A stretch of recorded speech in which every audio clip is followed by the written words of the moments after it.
David?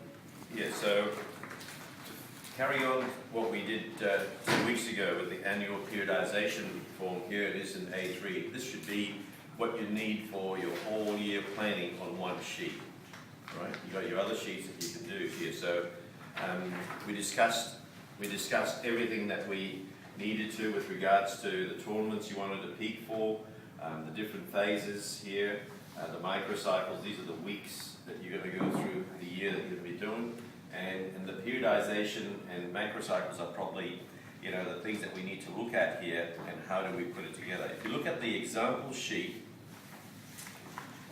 that I've got here, the dates at the top there, you'll see that, let's say we are in June at the moment, okay, look from here, June, there's really nothing, there's no major events or anything like that in this part of the year.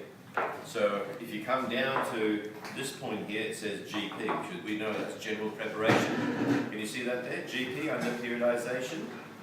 So he knows that during this period, June and July, he can do all the development work he needs to do from the physical point of view, the mental, the technical, and the tactical. So in the physical stride, he's now going to do a lot more strength and fitness and flexibility development. If you go down to the mental side, he's going to look at the goals, he's going to have to set the relaxation, the positive self-talk, the understanding the different states you need to be in, and get through that point where you then develop all those and then move on from there. Yeah? So the technical, full swing, and obviously short game. So what we got here is general preparation. So that period is GP. We know that that's where we are.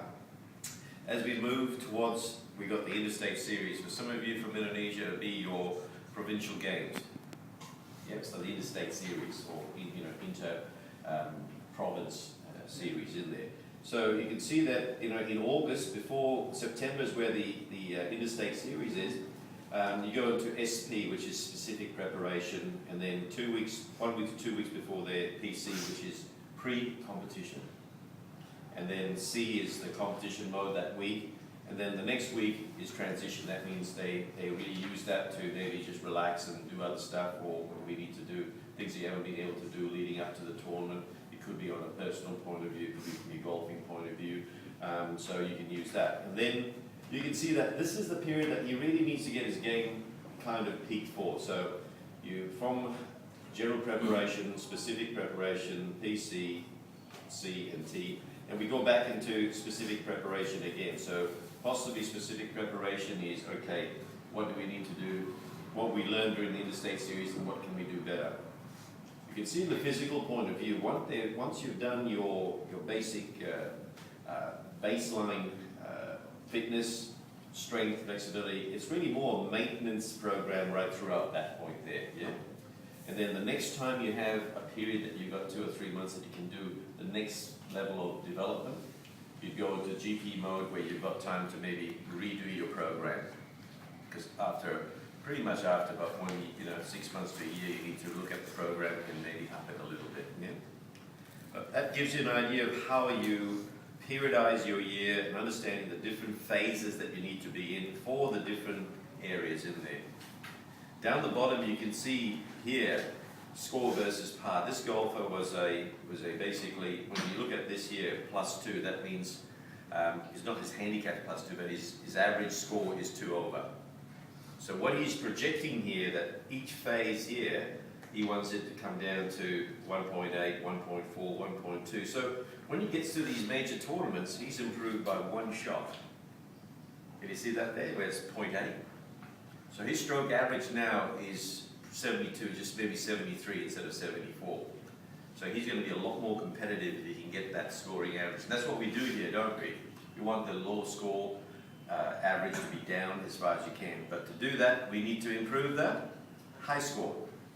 That's still the object of what we want to do. So understanding to do that, to get your handicap down, what do I need to do with the putts, your greens in regulation, the fairways hit? So we need to project those. Doesn't mean you're going to be exactly to that, but you need to understand if you're not moving towards your goals, then you need to assess it. What do I need to do? And how am I going to get back on track? We don't want to wait till this point and go, oh, this is not working. and then go back into general preparation just before the tournaments. How many times have we all done that? And I use the word we because that's what I used to do. We all put the hand up. We get back into, we've got GP here. We don't really need to be into GP. We're just more in the other phases leading up into these tournaments here. All right?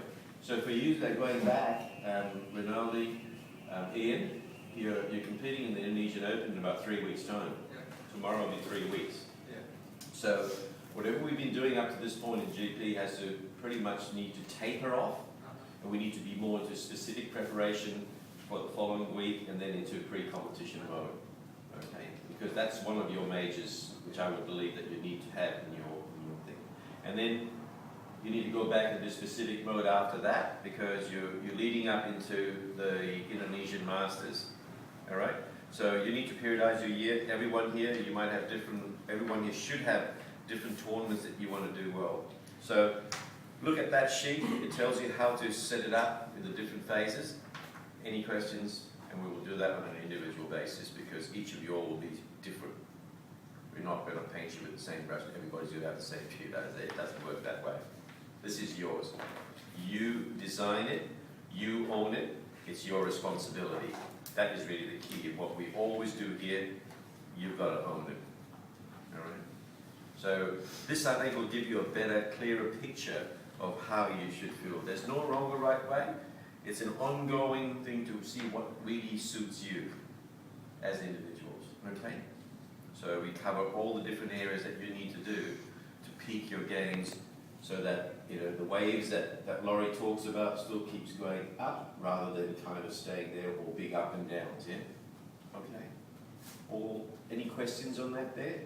I'm sure you will have. I hope you do have some questions because this may sound sort of a bit complicated, but it's just about getting to do it. Ask the questions because I can guarantee you that if you have a plan like this, it'll be much easier to take action and make sure that you are monitoring where you are in your development. All right? We measure everything that we do on a daily basis. This is measuring your year and setting it up so that you can perform at your best at the times that you want to. It's not an exact science, I can tell you that right now, but we need to work so that we've got at least a plan that you could say that this is scientifically proven to be the way. Not just for golf. Golf, this is all new to golf in the last probably 5 years or so. They've been doing this, for the Olympic sports, whether it's swimming or athletics or weightlifting, cycling. They've been doing this for years, since after the Russians were doing it. Initially, the Eastern European nations were doing it. They got pretty good at it there. Yeah? So we need to now take this and use this as part of your personal development, your game development, and be able to help you so that you get less frustrated with which is the best way. So this is a guide, and we need to build a plan for you as an individual.